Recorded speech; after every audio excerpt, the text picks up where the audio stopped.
Cuarto Congreso Internacional sobre Problemáticas Contemporáneas. Violencias, resistencias y disidencias.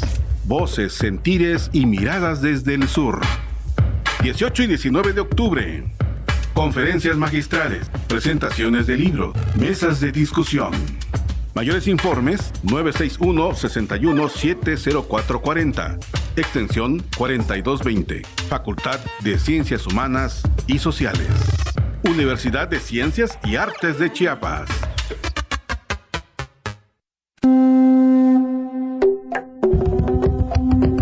Voces del Sur, Psicología y Comunidad.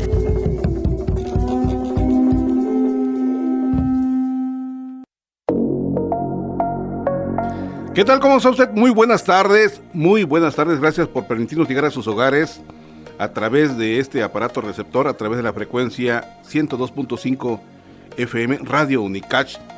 De verdad que en esta semana aquí en la Universidad de Ciencias y Artes de Chiapas, en la Facultad de Ciencias Humanas y Sociales, pues se está desarrollando una actividad desde el día de ayer que se trata justamente del Cuarto Congreso Internacional sobre Problemáticas Contemporáneas, Violencias, Resistencias y Disidencias, Voces, Sentires y Miradas desde el Sur, de la cual pues ese es el tema principal el día de hoy, y tenemos la grata compañía de la psicóloga Eva Laura Toledo Alfonso y del psicólogo Alain Arreola López, quienes vamos a platicar un poco de este importante evento desarrollado el día de ayer, y hoy para que usted se entere de qué es lo que anda haciendo en términos de ciencia, en términos de academia, en términos de investigación y sobre violencia contemporánea, resistencias y disidencias, voces, sentires y miradas desde el sur. ¿Cómo están? Muy buenas tardes.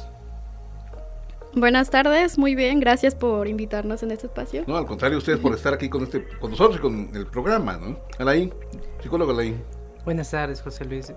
Estamos muy bien, agradecidos que nos hayas invitado y pues bueno, a ver qué podemos comentar el día de hoy. No, sí, por supuesto, y es que es prácticamente la charla de hoy es comentar, por ejemplo, la presencia de los conferencistas magistrales como Gabriela Bar-Huidor, como Luz Dari Ruiz Botero, que van a escucharla en el transcurso de la semana, también a Jorge Mario Flores Osorio, investigador mexicano de la Universidad de Tijuana, y Sewan Fanela Guerrero McManus, que también ya estuvo con nosotros en el estudio y bueno, pues dejó también una entrevista para nosotros, para usted principalmente, en esa tarde. Y es que, fíjese usted que en el caso del primer día, el primer conferencista fue justamente Jorge Mario Flores Osorio, de la Universidad Tijuana, del Centro Latinoamericano de Investigación, Intervención y Atención Psicosocial, de esta parte de la frontera mexicana con la de Estados Unidos, ¿no? Claro. Aunque realmente el nombre de México no es México, es Estados Unidos Mexicanos, ¿no? Claro. Por ejemplo. Bueno, ¿qué te pareció la participación, psicóloga Eva, de Jorge Mario Flores Osorio? ¿Qué te dejó este trabajo? Porque realmente yo creo que fue muy picante, ¿no? Muy puntiagudo en las críticas que realizó, en los comentarios.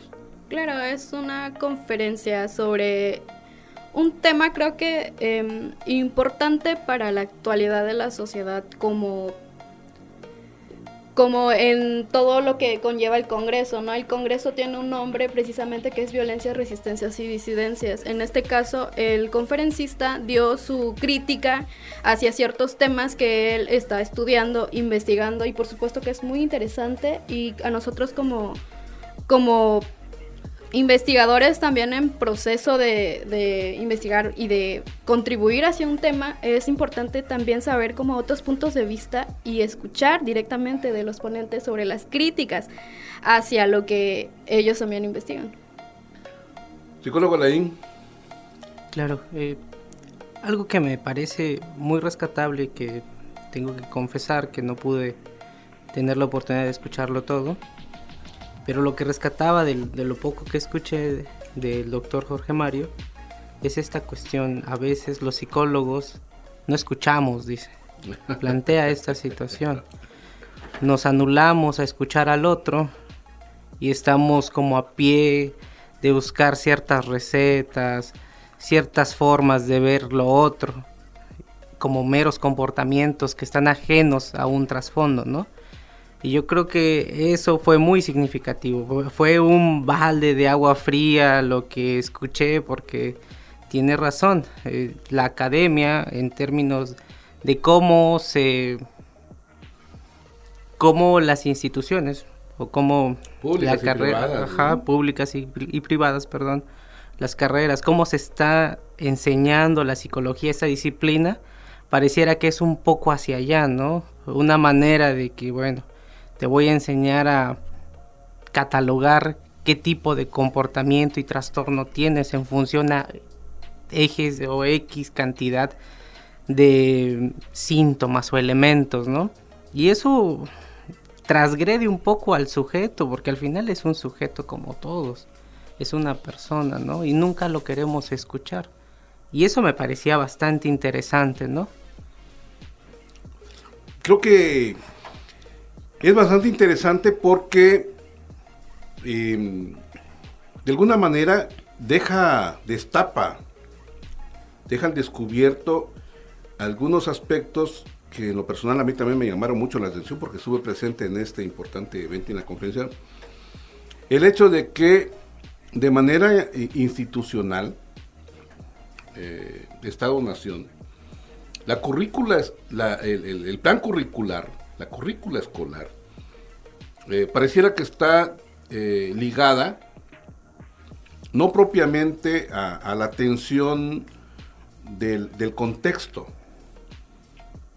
sino tasarlo, pasarlo, atravesarlo a través de estas líneas que no son propias del mexicano, ¿no? Por un lado. Por el otro, el hecho de que pareciera que la persona que llega con el psicólogo a recibir una atención, el psicólogo lo espera como si fuera un producto que le va a una pieza, a una maquinaria y le va a cambiar tornillos, le va a ajustar algunas cosas, y resulta ser que no es así, porque mientras el paciente está hablando con el psicólogo ya empieza a elaborar su acercamiento al diagnóstico, para no llamarle pseudodiagnóstico, su acercamiento a un diagnóstico, y empieza a etiquetarlo. ¿Fundamentado en qué? Y lo que criticaba justamente es esta parte de que tienes que importar teorías eurocentristas para tratar de enderezar el entuerto, ¿no? Cuando en realidad algunos pacientes llegan a buscarte para que los escuches, para que los orientes en función de lo que son, no de lo que el psicólogo cree que pueden ser o deberían ser. Psicólogo. Creo que en estas investigaciones se aborda desde una perspectiva social, o sea, en un conjunto del contexto en el que se presentan, ¿no?, los fenómenos a investigar. En este caso, no se aborda a los sujetos como individual, sino como parte de un conjunto de la sociedad, de una estructura social que parte también de la violencia estructural. Entonces, en todo ese contexto en conjunto desenvuelve como varios fenómenos, ¿no? Machismo y otros fenómenos que se presentan en la sociedad que obviamente son preocupantes, pero en estas investigaciones que he podido como leer, se aborda desde este sentido, ¿no? De no individualizar a las personas como tal, porque, por ejemplo, si una persona va al psicólogo por algún problema y así, sí obviamente no digo que es malo, es recomendable, pero en eso solo cambia el entorno del sujeto, no cambia como tal todo el contexto, y dentro de ese contexto en el que estamos presentes, en esa estructura, parte desde arriba, ¿no? O sea, política social, económica. Entonces yo creo que es un conjunto de cosas que desencadenan varios fenómenos. Psicólogo Laín, ¿qué piensa usted al respecto? Bueno, de primera mano, lo que ibas comentando anteriormente, pareciera que cuando llega uno atención o cuando se llega atención a un psicólogo, somos recibidos como si estuviéramos llegando a un mecánico y nosotros fuéramos un carro y aquel mecánico escucha los ruidos de este carro y va descubriendo qué le falla, ¿no? Y ya va a sacar sus herramientas mágicas que lo va a regular o a componer. Pareciera que es un poco la lógica y es la misma lógica con la que se está enseñando en muchas universidades públicas y privadas. Y pareciera, fíjate, perdóname que te interrumpa el psicólogo Balaín, Sí. pareciera que esta condición no importara porque estamos actuando los formadores y los formados de manera mecánica.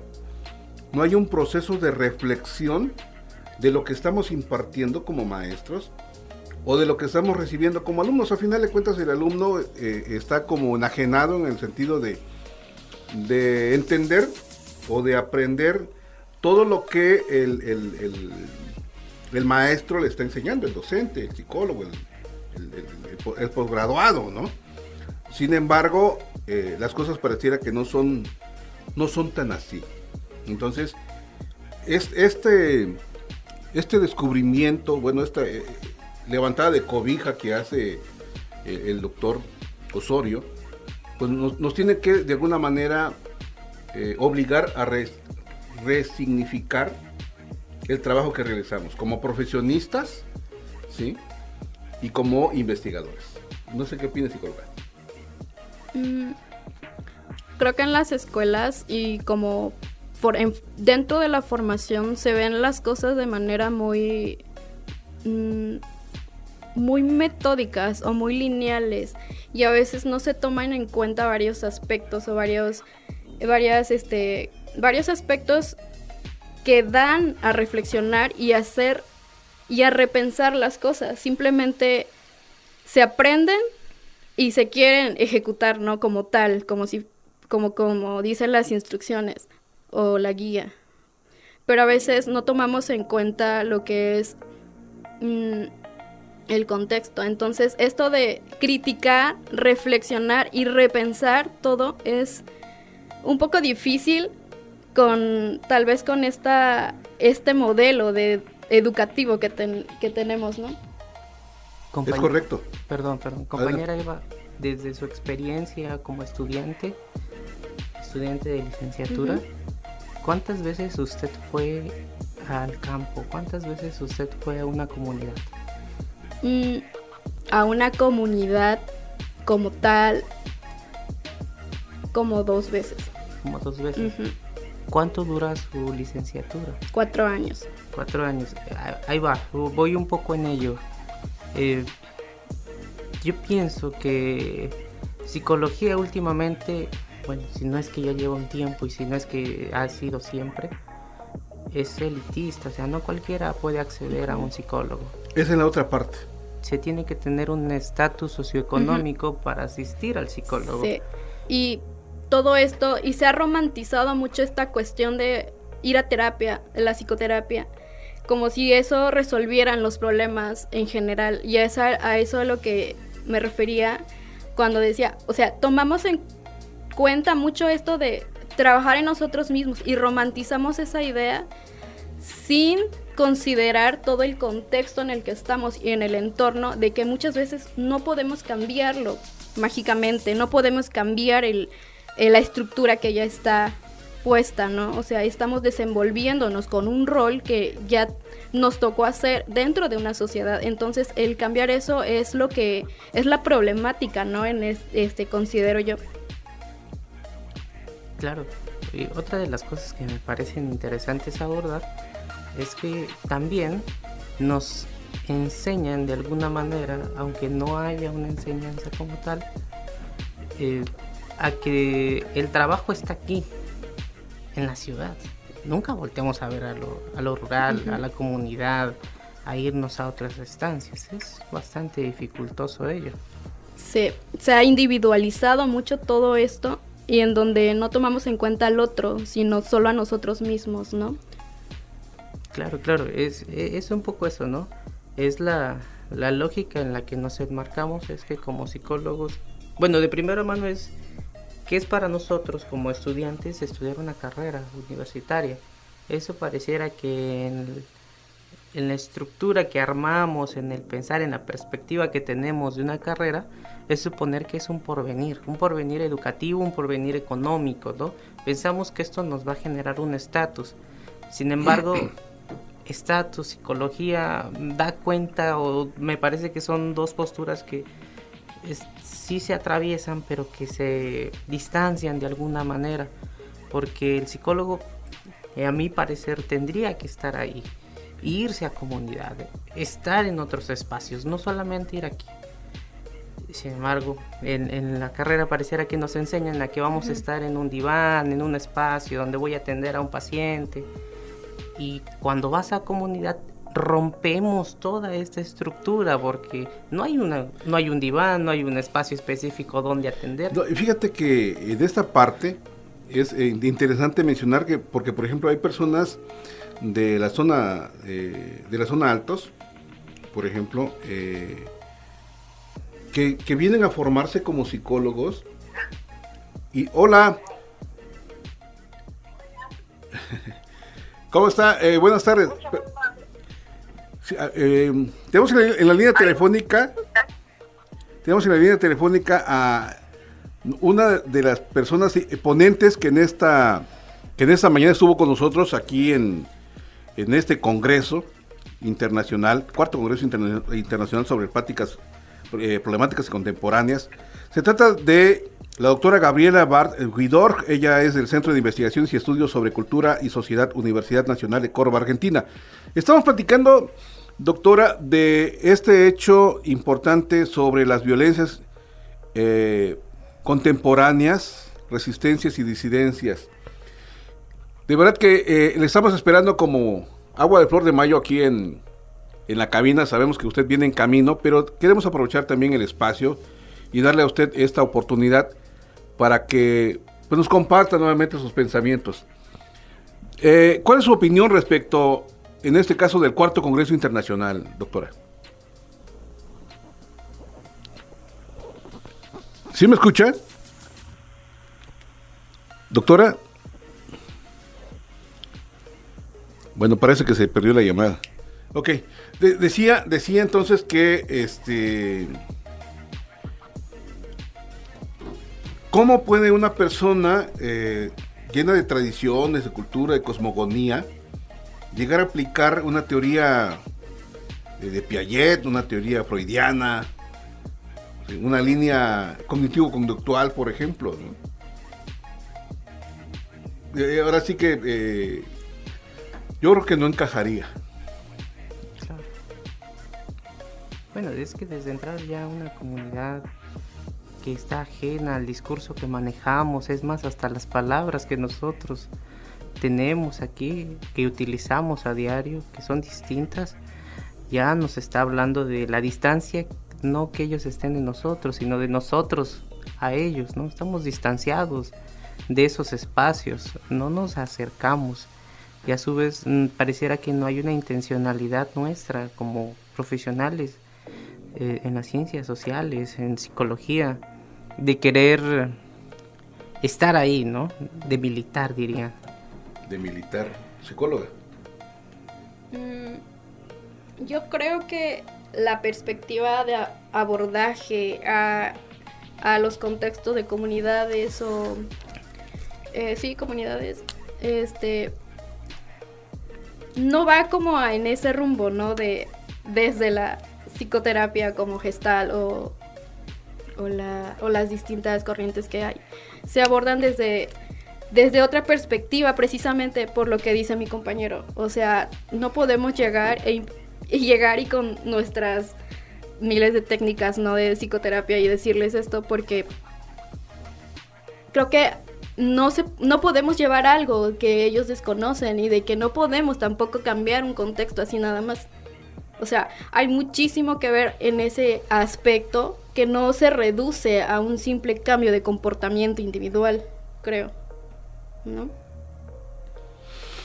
Pues de alguna manera hay que reconocer que las comunidades tienen sus propias maneras de curarse, ¿no? Entre comillas, ¿no?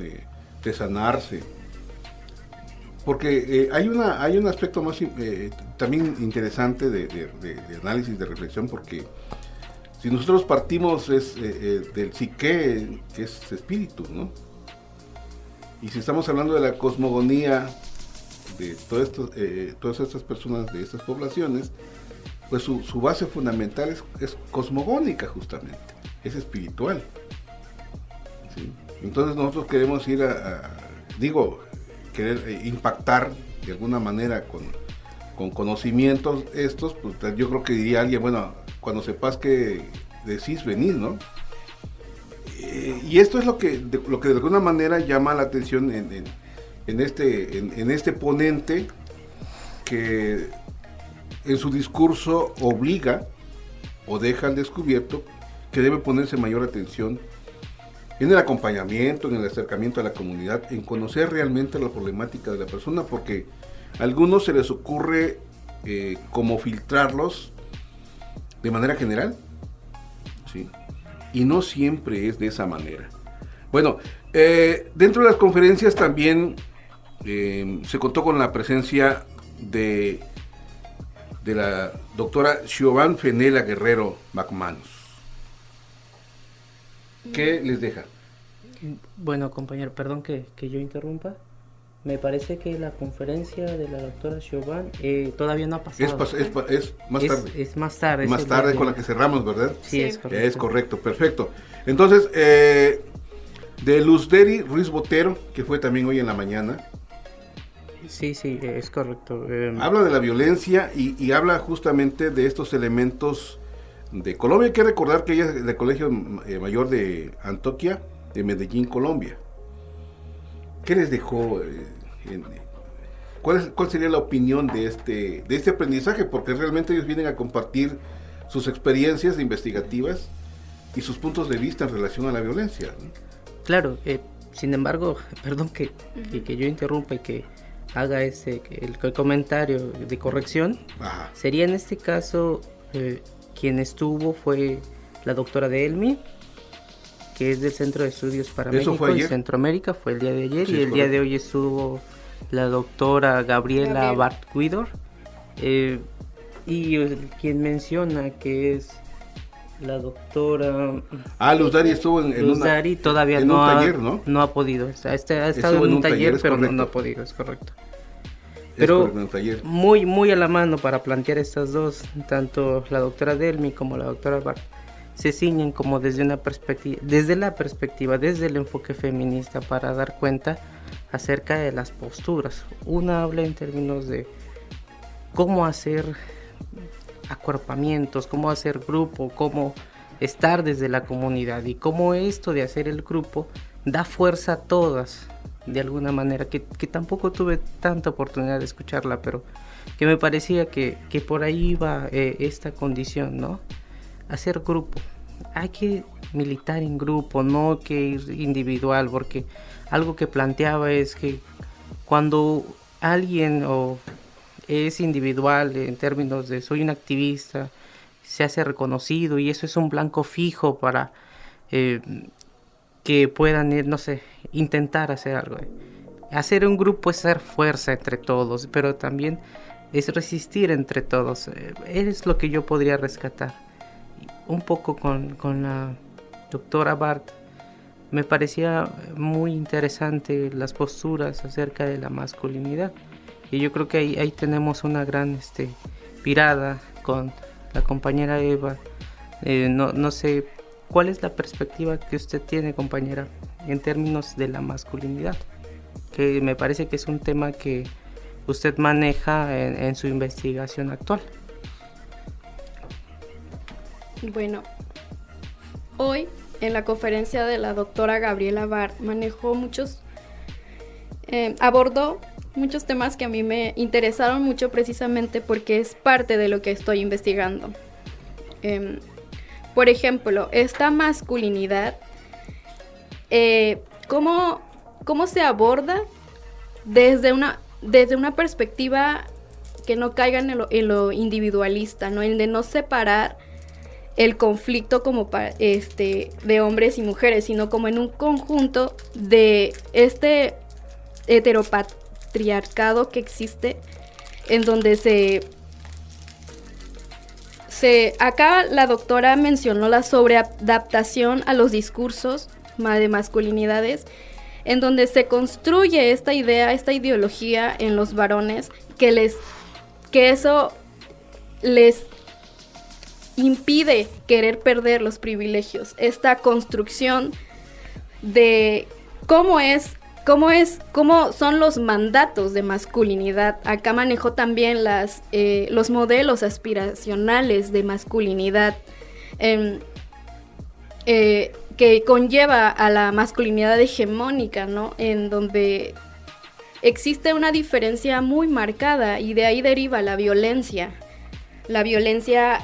por razones de género, que es la violencia a los cuerpos feminizados, no solo a las mujeres, sino a las personas trans, a las personas transgénero y etcétera.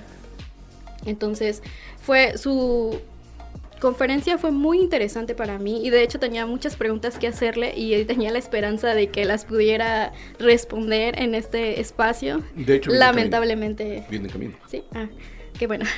Entonces, manejó muchos términos y muchos conceptos que a mí me aclaró varias dudas que yo tenía sobre la manera en que yo estoy abordando la investigación.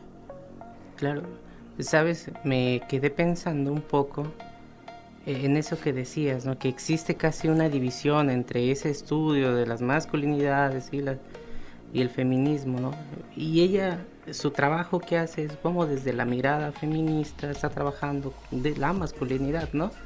Y él dice, bueno, es que al final, si nos vamos a relacionar, debemos de trabajar en conjunto. De hecho, mencionaba eso, de que cómo esperamos, es algo que ella mencionó. Sí. ¿Cómo esperamos nosotras las mujeres que haya como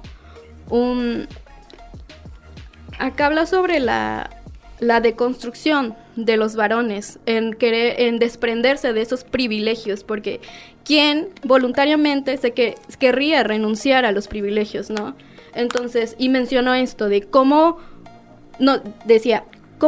muchas están en contra de esto de querer educar a los varones, porque nosotras no tenemos la responsabilidad de hacerlo. Sin embargo, ¿cómo esperamos que ellos mismos lo hagan? O sea, si se juntan todos los varones a estudiarse o a construirse a sí mismos, ¿cómo esperamos que ellos voluntariamente se desprendan de esos privilegios? Sin nadie que como esta forma de irlos deconstruyendo, sino de irlos deconstruyendo. Creo que esto fue no fue correcto decir esto, pero esta manera de empujarlos a darse cuenta de que toda la violencia que existe de hombres a mujeres no es precisamente algo individual, sino algo constructivo que viene desde algo más grande que en una persona en específico. Sin esto, quitar responsabilidad, obviamente, a las acciones particulares, ¿no? Claro. Yo, ¿sabes qué? Estaba pensando, esto que decías me hizo remitirme a algo que yo cuestioné a unos compañeros de la maestría, y qué bueno que está aquí el compañero José Luis, poderle preguntar esto que planteabas, ¿no? Es cómo suponer, ¿no? El discurso que en algunas veces se plantea es que las mujeres no están para reeducar a los hombres, ¿no? Pero esta otra propuesta que está diciendo es, bueno, es que somos seres que nos interrelacionamos, ¿no? Y si vamos a generar relaciones de género, tenemos que considerar que seguiremos siendo relaciones. De nada sirve que yo cambie si me voy a seguir juntando con un varón que está atravesado por el patriarcado, por patrones hegemónicos, ¿no? Entonces, pareciera, a mí me generó un análisis en términos de pensar. Entonces, este trabajo es, como muy bien lo decías, empujar, ¿no? Y esto me remite a la pregunta. Entonces, nosotros como varones, y lo voy a dejar aquí desde un poco el privilegio de ser varones, estudiantes de una maestría o doctorado, en el caso del compañero, ¿estamos siendo arrastrados por estos movimientos, compañero José Luis? ¿O realmente hay un interés real de estar estudiando lo que son las masculinidades? Pues de hecho se trata de como del pulimento de piedra, ¿no? Porque es justamente entender y descubrir lo que realmente hacemos de manera hegemónica, de manera constante y sin darnos cuenta. Y cuando empiezas a ver desde otra perspectiva, desde otro horizonte, con otras lecturas, con otras interpretaciones, de alguna manera el hecho de tu vida tiene que tomar otro giro. Pero ¿en qué momento nos hemos puesto a cuestionar? Porque, bueno, el título que plantea ella, y a mí me gusta, está muy bueno, es Ellos no quieren perder. Y en ese sentido es un poco dar la significación de que no estamos nosotros dispuestos a estar hablando de ello. Estamos siendo arrastrados a estos temas. De alguna manera creo que es como las personas que se niegan a hablar sobre sexualidad, ¿no? Porque ven involucrada su sexualidad y eso les cohíbe o les permite mantenerse al margen.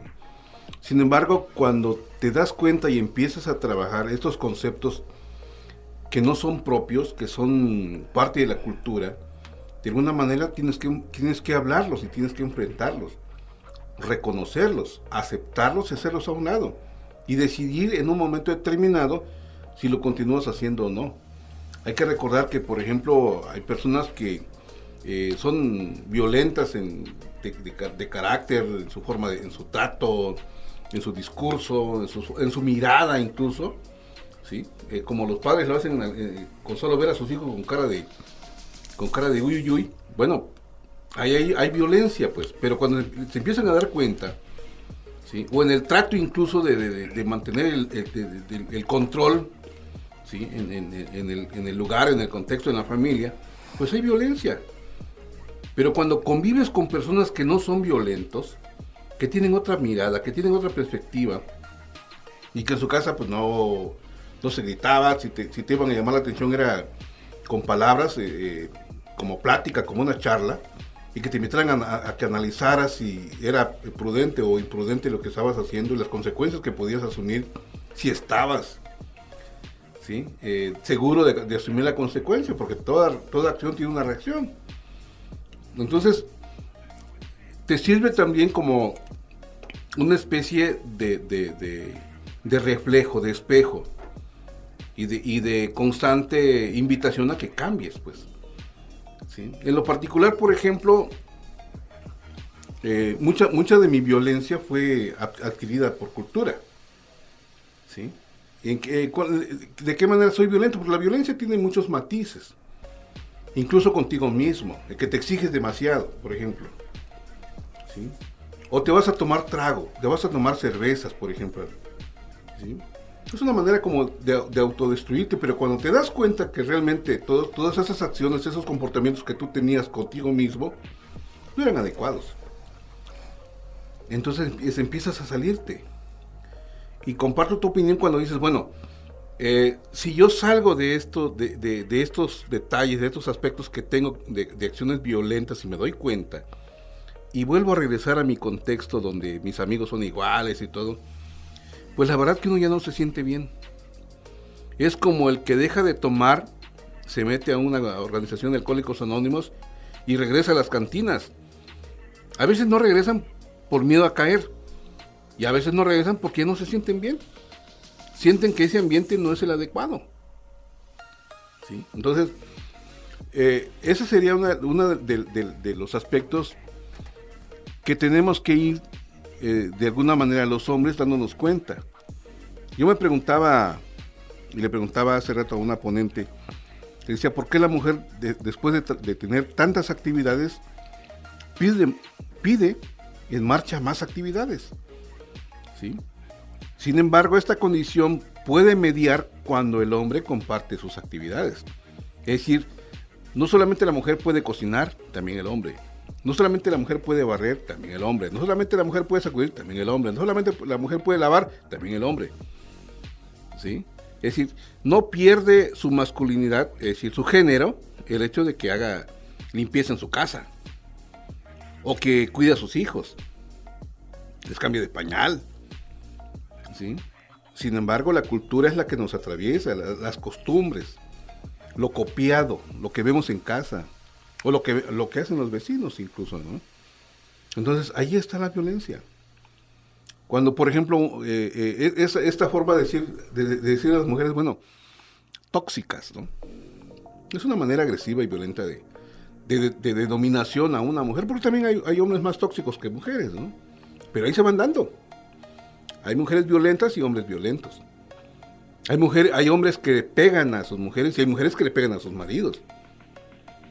¿Sí? Y es parte de la vida cotidiana. La violencia está presente. El reto es que nos demos cuenta y que cambiemos nuestra forma de pensar, nuestra perspectiva para mejorar, ¿sí? Para la convivencia familiar. Es lo que yo podría responder en relación a tu pregunta, ¿no?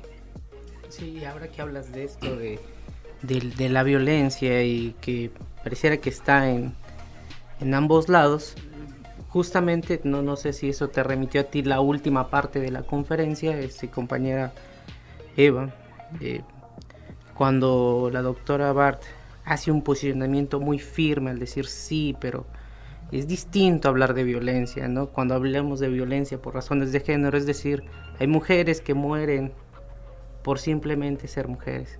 Y en el cambio de los varones, morimos no por ser hombres, no morimos en manos de mujeres, que hay casos, que no voy a decir que no, pero la mayoría y los índices de muertes hacia hombres, como lo planteaba la doctora, era un poco en la condición, hombres mueren en manos de hombres. Y en eso era muy irreductible, me parece. Bueno, me pareció y yo creo que sí fue así.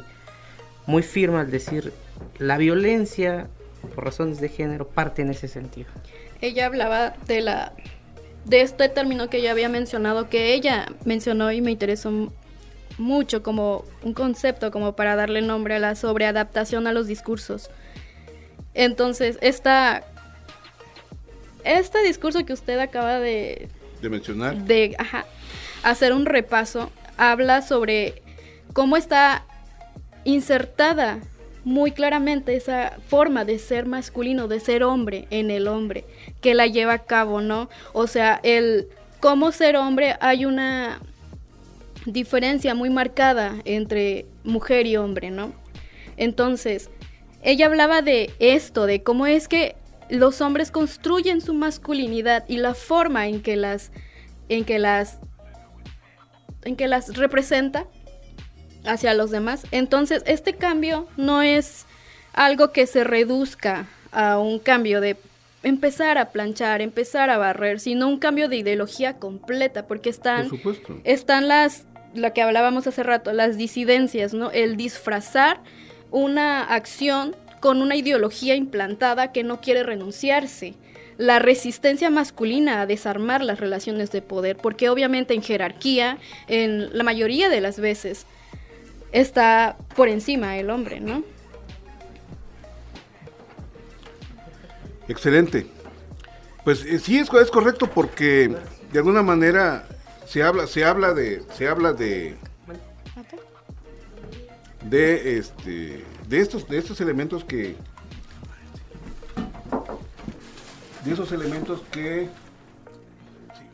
Eva, aquí, de estos elementos justamente, que no es un trabajo sencillo, no es una tarea fácil, como se menciona gráficamente, o como se menciona en términos de posturas científicas o de metodologías, sino es un trabajo profundo, ¿sí? Bueno, pues nos da mucho gusto que está con nosotros aquí nuestra invitada. Vamos a tratar de aprovechar a lo máximo posible por el sentido del tiempo que se nos está viniendo encima, lamentablemente.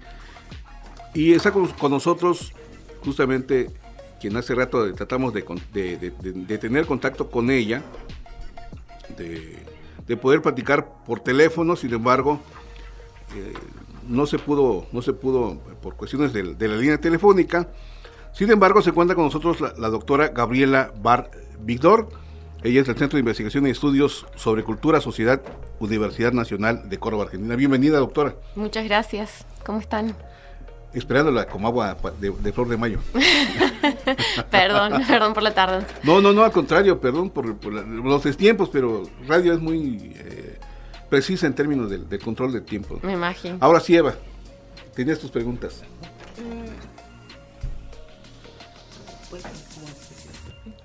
Por favor, Eva, si haces tu pregunta, Eva, si eres tan amable. Bueno, habíamos... Acércate más al micro, por favor.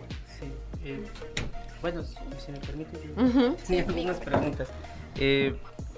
Hay algo que me había parecido muy interesante en la conferencia, pero también en el texto que pudo compartir. Es que a mí me parecía raro de inicio esta condición cuando empecé a leer, y después lo decía usted, Nuestra América. Ujú. Y hice una interpretación yo para darle lógica a lo que estaba leyendo. Es cuando usted dice Nuestra América, es un sentido de pertenencia, estoy aquí desde mi posicionamiento. No es eso que están diciendo allá, sino es cómo se estructura desde donde yo estoy parado. Yo así lo estaba pensando, pero sí quería preguntárselo, ¿por qué Nuestra América? Buenísima esa pregunta. Me acerco acá. Nuestra América es un concepto que acuña Martí, ¿sí? El poeta, escritor cubano, para poder nombrar nuestro territorio, porque Latinoamérica es un concepto colonial, ¿sí? Que tiene su historia en el francés, no es un concepto nuestro. Entonces, vieron como algunos llaman Abyayala, ¿no? Que es ríos de sangre que corren, que es un concepto indígena para nombrar nuestro territorio. Yo sentía que hablar de Abyayala en su momento me parecía un gesto de parte mía colonial, porque yo no soy indígena. Entonces es como que me resultaba un tanto incómodo usar Abyayala, aunque a veces de momentos prefiero usarlo antes que Latinoamérica, por lo que te explicaba recién. Y entonces me encuentro con que José Martí en Cuba y varios de los autores cubanos hablan de Nuestra América para nombrar este territorio, y entonces empiezo a hablarlo así, para evitar caer en ese gesto colonial de Latinoamérica, pero tampoco de hablar Abyayala así tan livianamente cuando una no es indígena, pero intentando nombrar nuestro territorio, y a la vez es un concepto que supera las fronteras nacionales, ¿no? Esto de Argentina, México, Paraguay, Bolivia, en realidad son fronteras artificiales de los estados-nación, que son una imposición de cuando se sucede la conquista y toda la historia en adelante. Pero de hecho, si uno mira esas supuestas fronteras, por ejemplo, en Argentina, vos ves la frontera con Bolivia, que está en Jujuy, y el pueblo jujeño y boliviano no tiene grandes diferencias. Lo mismo que si vas a Entre Ríos, que es otra provincia de Argentina, que linda con lo que es Uruguay, y no hay diferencias entre el pueblo uruguayo y el pueblo, y así podríamos ir yendo, porque son fronteras impuestas de los estados-nación. Entonces el concepto de Nuestra América te permite como pensarte como un mismo pueblo, ¿no? Sin esas fronteras artificiales de los estados-nación, y pensar en lo que tenemos en común, más que lo que nos diferencia. Muchas gracias. No. Me agrada mucho eso, Nuestra América. Uh-huh. Justamente, no sé si... La conferencia en sí abordó muchas cosas que a mí me fue como muy aclarando muchas cosas que estoy trabajando y leyendo, porque mi tema de investigación va cercano a su tema. Entonces, lo que sí quisiera preguntarle es sobre, hace ratito estábamos hablando sobre esta resistencia de los varones a renunciar a sus privilegios y a todo lo que conlleva, ¿no? El ser varones, y jerárquicamente sabemos que los varones están como un poquito con más de poder, ¿no? Un poquito, no sé. Es una forma de decirlo para que no suene tan... Entonces, ¿cómo en su experiencia en investigando este tema, cómo ha abordado esta cuestión, ¿no? De acercarse a los varones, el trabajo que ha hecho con ellos? Porque me imagino que es complicado, se ha presentado como muchas cuestiones que ha dificultado el proceso, ¿no?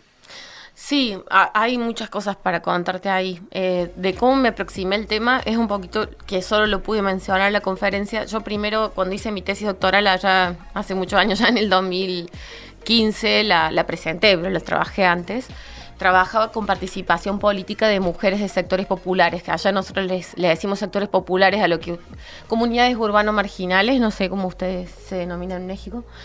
Y yo quería saber acerca de la participación de las mujeres, qué hacían en sus territorios, hablar sobre las copas de leche, los merenderos que impulsaban, bueno, cómo sostenían la comunidad.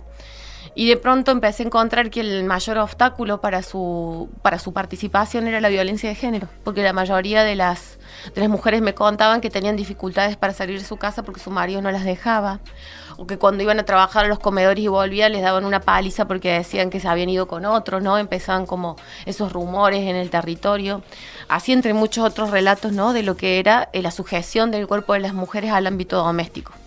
Entonces yo dije, bueno, acá hay algo que mirar, porque yo estaba empecinada como investigadora que quería trabajar sobre lo que hacían las mujeres, sin embargo salía la violencia. Entonces dije, bueno, me voy a meter con el tema de la violencia por razones de género. Empecé a dialogar con las mujeres, a conocer su historia, y me llevó necesariamente a tener que empezar a mirar qué pasaba con los varones. ¿Por qué los varones entraban en estas lógicas de poder y de abuso, no?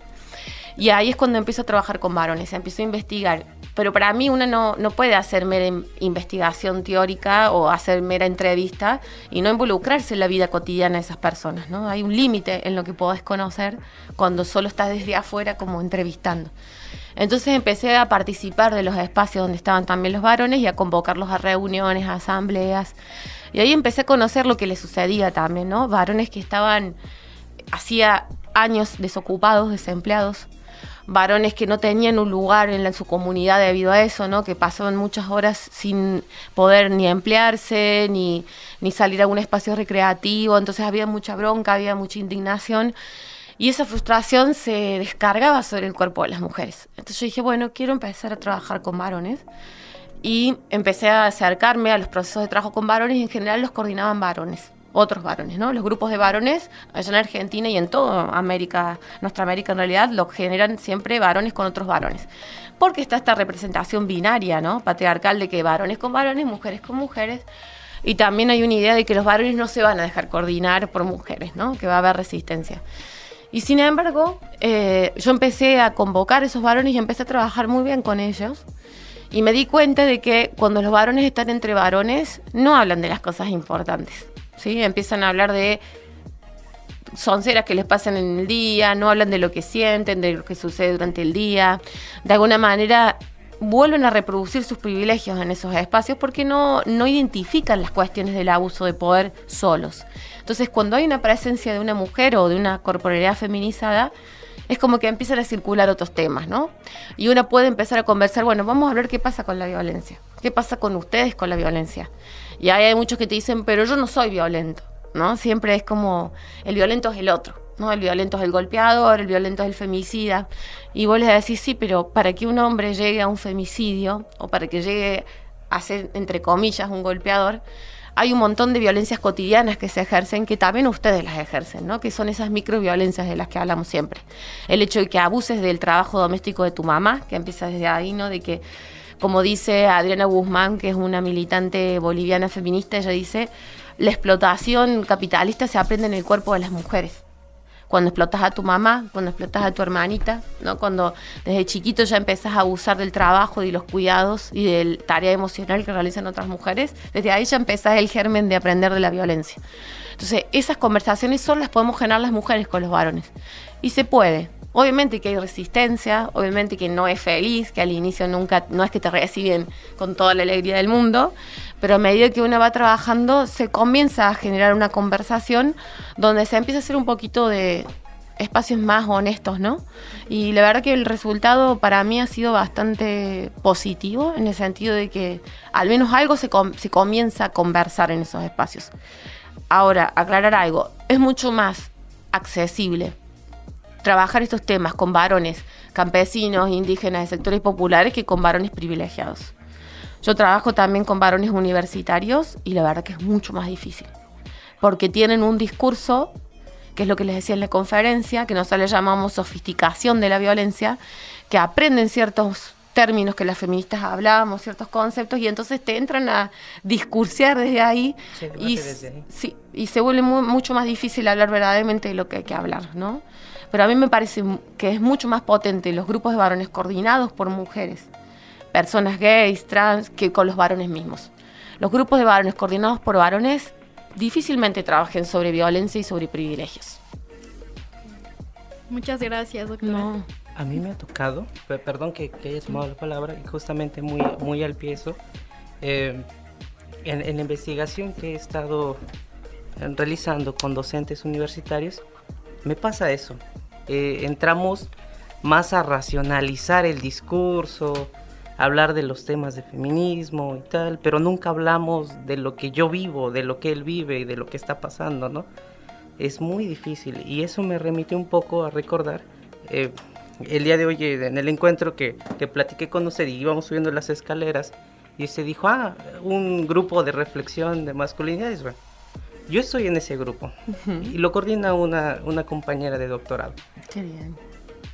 Y ahí me llamó algo bien interesante porque muy al inicio de que antes yo me incorporara, porque es en línea, los compañeros, que somos muy pocos, somos 4 actualmente, tomaban las sesiones con la cámara apagada. Y a mí me llamó la atención y yo les dije, bueno, yo la voy a aprender porque me siento raro, o sea, como que ¿qué escondo? Les dije. Y la aprendí y eso generó todo un cuestionamiento a los compañeros porque empezaron y dije, bueno, sí tiene sentido, ¿por qué me escondo? Y empezaron a aprenderlas, ¿no? Y empezamos a darnos cuenta lo dificultoso que es hablar de nosotros y de lo que estamos haciendo. Y a su vez, hace un tiempecito, estaba con un grupo de alumnos y yo les preguntaba a unos alumnos varones, les decía, bueno, violencia entre hombres, ay, díganme cuáles. Y les di tiempo, ¿no? Y después de su tiempo, ellos me dijeron, no, ya lo pensamos bien, y era en universitarios, violencia en estudiantes universitarios. Ya lo analizamos bien y, bueno, podemos decir que no hay violencia en la universidad entre nosotros. Hemos entendido, hemos reflexionado acerca de ello y esto es un trabajo más de camaradería, trabajamos así, como de amistad, no sé si camaradería, ¿entiende el concepto? Sí. Entonces, en ello. Y a mí me llamó mucho la atención, pero en vez de responderle, les pregunté a las otras compañeras que estaban ahí, ¿qué piensan de lo que dicen estos compañeros? Y les empezaron a decir, oye, pero ¿y los insultos? ¿Y el que te peguen? ¿Y el que te digan de tal? ¿Eso no es violencia?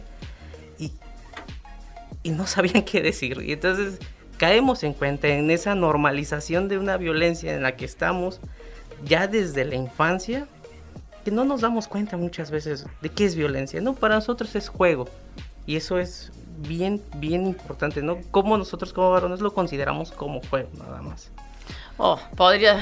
No sé, tocaste tantas cosas que es un montón. Desde el aspecto metodológico hasta esto que decís, me agarro de lo último que dijiste.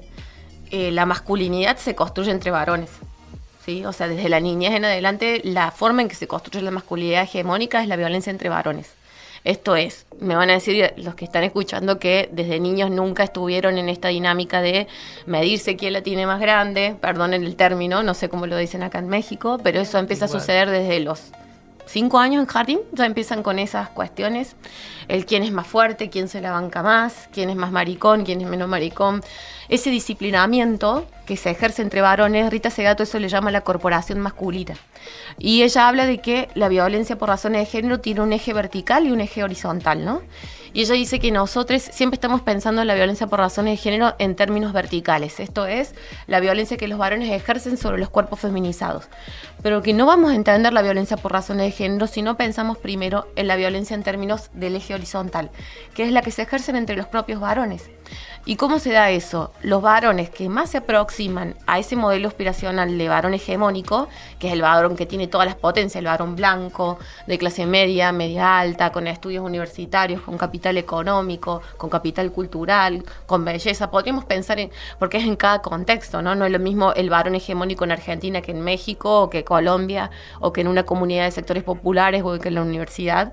Sin embargo, uno investiga y puede armar cuál es el estereotipo de masculinidad aspiracional que hay en ese momento. Los varones se van a estratificar entre sí. Entonces, quien más se aproxima a ese modelo hegemónico de varón es el que va sometiendo a otros varones. Entonces, el varón blanco somete al varón racializado, ¿no? ¿Nos vamos viendo? El varón blanco somete al varón indígena, al varón campesino. Dentro de cada de las familias de los varones, el varón adulto somete al varón niño, ¿no? Porque el género se va articulando con la generación del adultocentrismo, ¿no? Que es el dominio sobre nuestras niñeces. Se va con el capacitismo, aquel varón que no tiene discapacidad va a someter a quien tiene discapacidad. Entonces, esas formas de sometimiento son las que van socializando a los varones a lo largo del tiempo. Ahora, todos esos varones comparten entre sí en que van a dominar al menos el cuerpo de una mujer, ¿no? Entonces, Rita Segato ahí habla del eje vertical y horizontal, es primero entre ellos y después hacia las mujeres. Pero sin duda que la masculinidad es estratificada y es de dominación entre pares. Y por el otro lado, lo que decías sobre el apagar la cámara o demás, nosotras estuvimos trabajando justamente con varones de toda nuestra América, se conectaban en la época de la pandemia, que no podíamos tener grupos presenciales, se conectaban varones de México, de Colombia, de Argentina, de diferentes partes, y nosotras poníamos como regla la cámara encendida, ¿no? Porque encima que no estamos en cuerpo presente, que es muy importante porque esto del cara a cara, el escucharte, sentirte, olerte, verte los gestos, es para lo que es lo vivencial, es necesario. Es como muy difícil pensar en prácticas a mí la pedagogía mucho no me gusta porque la pedagogía tiene que ver con imponer un modelo de ser, pero en términos de espacios reflexivos, el que el cuerpo materialmente no esté ya es una dificultad. Encima apagas la cámara, es aún peor porque ya ni siquiera hay un rostro con cual hablar, no hay un gesto al quien dirigirse. Y tiene que ver con que nos cuesta poner el cuerpo. Y a los varones mucho más, ¿no? Poner el cuerpo en los espacios. Entonces, prender la cámara es la mínima, diría yo, para poder participar en estos grupos, ¿verdad? Y después ni hablar del uso de la palabra, ¿no? El empezar también a aprender a hacer un uso de la palabra criterioso, ¿no? A aprender a escuchar, a pasar por el cuerpo. Y en esto que vos decías de la experiencia, pasa mucho en el Centro Integral de Varones, que es este dispositivo del Estado que yo les contaba a la mañana, que los varones ¿qué hacen? Hablan de los problemas como si fuesen abstractos, ¿no? Hay quienes ejercen violencia, conozco a alguien que le pasó tal cosa, pero nunca hay un yo hice esto, un hacerse cargo, ¿no? Entonces el primer paso de los grupos de varones es, no vamos a hablar más en términos de abstractos, vamos a empezar a hablar desde la propia persona, de la primera persona. Entonces, yo hago esto, esta es mi práctica de abuso, esto es lo que yo hago a diario. Dejar de hablar en términos generales porque si no, no nos hacemos cargo y seguimos en la misma de que el otro es el que hace las cosas, ¿no? Por supuesto. Doctora, le agradecemos infinitamente su presencia. Una especie como de sugerencia a la población masculina y femenina que nos escucha en esta tarde aquí a través de la frecuencia de Radio Unicach. Para acá a la universidad y Para que se toda la acerquen, población que nos escucha. que primero que se acerquen a los grupos estos que ya están funcionando, que me parece que participar en todo lo que sea colectivo siempre te transforma, siempre trae cosas buenas. Quedarse solos y solas no es una opción, eso a las mujeres sobre todo le hablo, nunca se queden solas, de jerarquizar la pareja. Perdonen a quien no le gusta lo que voy a decir, pero volver a la pareja heterosexual el centro de tu vida es un gran error, porque es cuando empieza el infierno de la violencia y es difícil salir cuando vos no tenés red.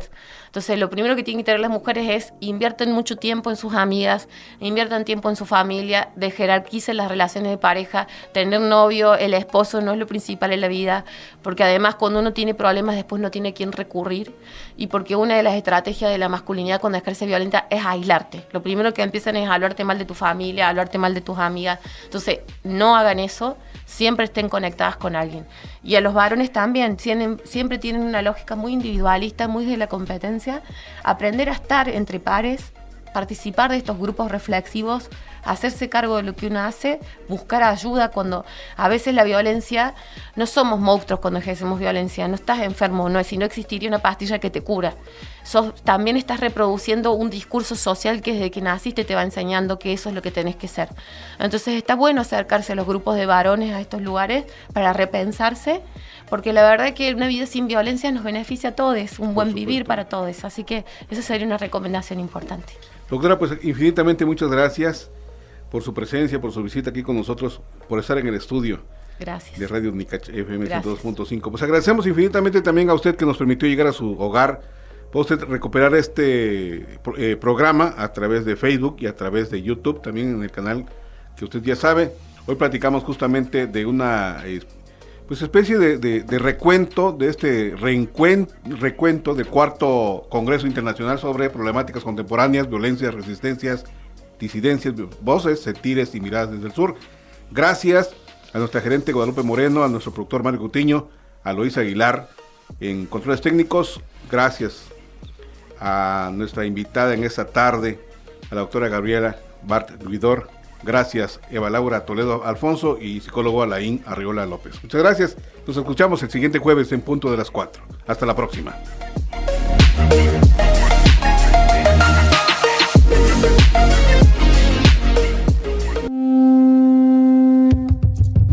Voces del Sur, Psicología y Comunidad es una producción de la Facultad de Ciencias Humanas y Sociales en coordinación con la XHUCA.